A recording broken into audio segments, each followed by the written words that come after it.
Ganesh festival की पेश नज़र जोरदार डीजे, साउंड और स्पीकर लगाने पर पाबंदी।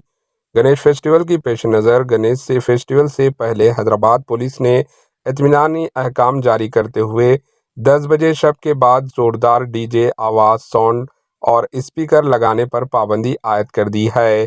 साथ ही लॉटरी, शराब के इस्तेमाल, पंडालों में सियासी और इश्तियाल अंगेज, नफरत अंगेज तकरीरें पर भी पाबंदी आयद की गई है। गणेश की मूर्तियों को नस्ब करने के लिए मुस्तकिल ढांचों की इजाज़त नहीं रहेगी। मूर्तियां सड़कों पर बिल्कुल नहीं रखी जा सकती।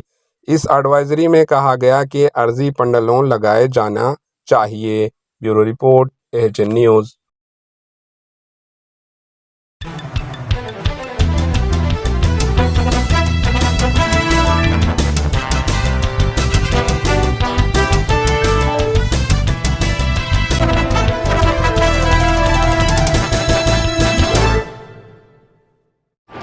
एएचएन न्यूज़ को लाइक करें, शेयर करें और सब्सक्राइब करना ना भूलें।